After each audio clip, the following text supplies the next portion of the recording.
Pag nagmamahal ka, kailangan mo isipin. Ano na, medyo mahirap paniwalaan. Sapagkat sino nga naman ang mga susumubo sa bawat hugot ay talagang mula sa kalasan. Pero mula nang makilala ko ang tunay pag-ibig, saka ako nagtumba-tumba.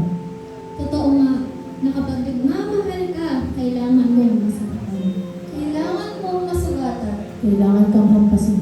Kailangan kang papasapasahan. Kailangan kang sampalin. Kailangan kang duraan. Kailangan kang husgahan. Kailangan kang matakot. Kailangan kang umako. Kailangan kang umahal. At kailangan mong pabayaan. Kailangan kang pabayaan. Kailangan mong pabayaan kahit ang kaisa-isa mo. Dahil kailangan niya magamit ang lahat ng mga kailangan para matutunan mo rin magmahal ng tapat. Sapagkat ganyan lang ang pagsinta ng Diyos sa sumabot. Kaya nga ibinigay niya ang kanyang buktong na anak upang ang sino man sa kanyang sumampalataya ay huwag mapahamak kundi magkaroon ng buhay na walang hanggan. Kaya may nasugatan, pinampas, pinagpapasapasahan, sinampal, dinuraan, hinusgahan, pinako, umako, may namatay, at may pinabayaan. Ang lahat ng ito ay dahilan dahil may nagmahal. Ngayon, bigyan mo ako ng isang makatuwirang dahilan kung bakit dapat kang mahal. At bibigyan kita ng 9,900 at 10,900 na dahilan kung bakit di ka dapat mahalin. Una, dahil makasalanan ka. Mas pinili mong mag-asala dahil siguro sa nakasanayan na. Oo, alam ko sa mga isip mo'y nagtalo na pinipilit mong magbago. Pero pangalawa, naging makakalimutin ka. Inaalala mo lang ang mga nilalang, minamahal mo ang mga ginagawa. Nilimutan mo ng mahilala. Inisang tabi mo lang ang may gawa. Sa'yo kaya? Pangatlo, gumawa ka ng sariling pangako at doon mo lang kayang magpapako na hindi dapat sa. Pang-apat, mas minahal mo ang sarili. Wala kang nakikita mas maigi, kundi sa'yo at sa'yo lang. Tapos wala nang iba, kaya sa... Ng lima, ikaw lang dapat diba? At sila ay di bali na. Kahit sino pang sinabi, ay di ka na iba. Dahil ang tanging alam mo ay kaya mo nang mag-isa. Tumayo sa sariling paa, lumayo at natutong gumawa ng pasya. At ang mga bunga ng pagkakamali ay hindi mo inamin, kaya bago mo pasasinin, heto na. Ang ika-anim, nagalit ka sa akin na wala na yung dating pagiging masayahin natin. Inisip mo lagi ako ang dapat sisihin sa lahat, sapagkat hawak ko nga naman ang mundo. Pero nakalimutan mong gumawa ng sarili mong mundo. Tinawag mo ang liwanag, ikaw mismo ang sumika. Napahanga mo ang sarili mo sa iyong pagsusumika. Ni ayaw mo ng dumila, gumawa ka ng sariling definisyon ng mga bagay, mas pinili mong humiwalay at nasanay ka lang mahilig sa inaalay ang pag-ibig ng mundo.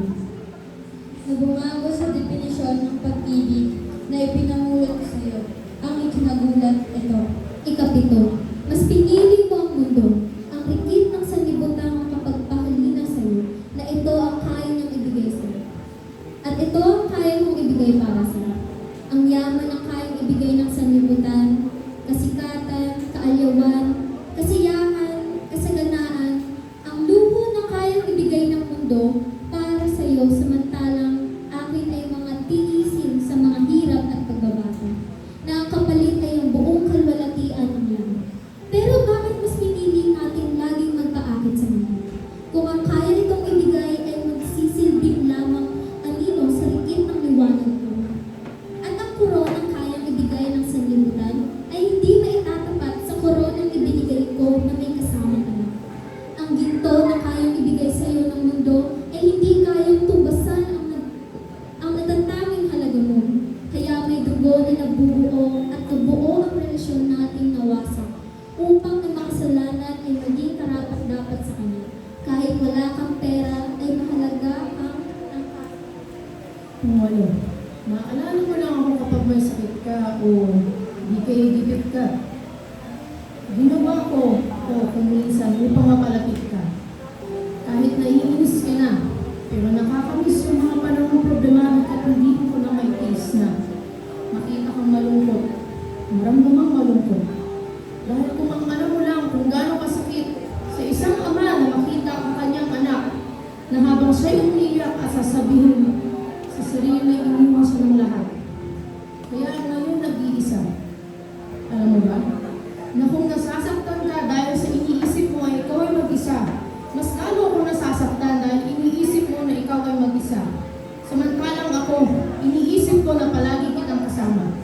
Ngayon, sino ang naiwan?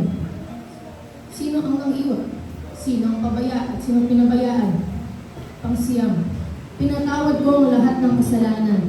Ang pagiging makalimutin, ang pagiging makasarili, pagiging pagbintangin, ang pag-ibig sa sarili, ang pagiging makamundo, ang di natin pagkakasundo. Pinatawad ko ang lahat ng ito. Dahil sa pangsiyam na inulit mo ang lahat ng kasalanan na to. Kaya kung siyam na kasalanan na paulit-ulit mong ginagawa, ang siyam na libot, siyam na raan, at siyam na dahilan para di kita mahalin bilang isang makasalanan.